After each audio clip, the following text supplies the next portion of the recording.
Бүгін қадірменді біздің тұрақты оқырмандарымыз, құрметті қонақтар, әріптестер және ғибрат мәдени демалыс клубының мүшелері. Бүгінгі ана тіліміздің мерекесіне арналған туған тілім тірлігімнің айғағы атты іс-шарамызға қош келіпсіздер. Жанарымда аспан көгін, жан жүрегім елжірейді-ау естен кетпей. Тіл әрбір ұлттың заңы, сезімнің, ойдың жанды бейнесі. Қазақ халқы сөзге шешен, ойы ұшқыр мақалдар сөйлейтін халық. Кез келген дауды атақты билеріміз бір ауыз сөзбен шеше білген.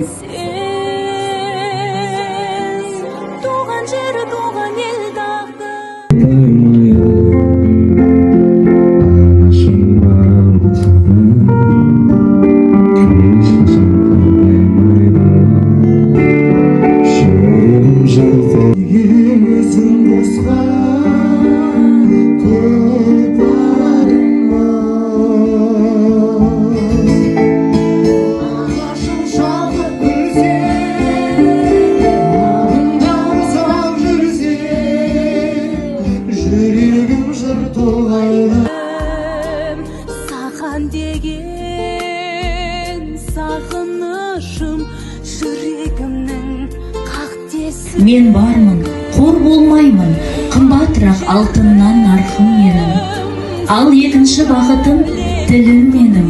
Тас жүректі тіліммен тілімдедім.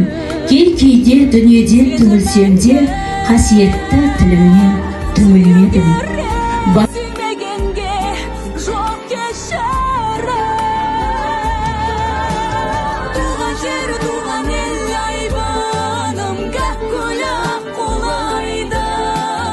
Ойладым ма, болсыншы деп тіламын.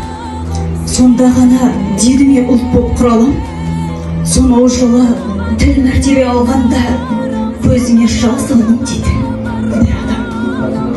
Тілдің жайын бар жанмен ұғыпта, ана тілі перзент үшін тұнықта. Сол перзенттің тіл деп соққан жүрегі қуаныштан сонда егіліп тұрыпты. Ұрпақ үшін кемімеген бағында, алыңдасаң тілім үшін алаңда. Сол кезеңде қайран тілі халқыңның тұрыпсың-ау, көз жасы болып жанарда. Тіл қадірін біле берсін, мәртебесін түсіне берсін, елімізден айырмайды, тілімізден айырмайды, жерімізден айырмайды, бақытты өмір сүріңдер. Тіл біздің ана тіліміз, біздің бақытымыз үшін ата-бабамыздың қанына келеміз. Бәрін құрметтейміз, қадірлейміз. Осындай мереке қарсаңында бізге дастар келген екен, айналайын. Рахмет. Өкілдерің өссін, сіздерге шығармашылық табыстар тілейміз. Денсаулықтарыңыз зор болсын.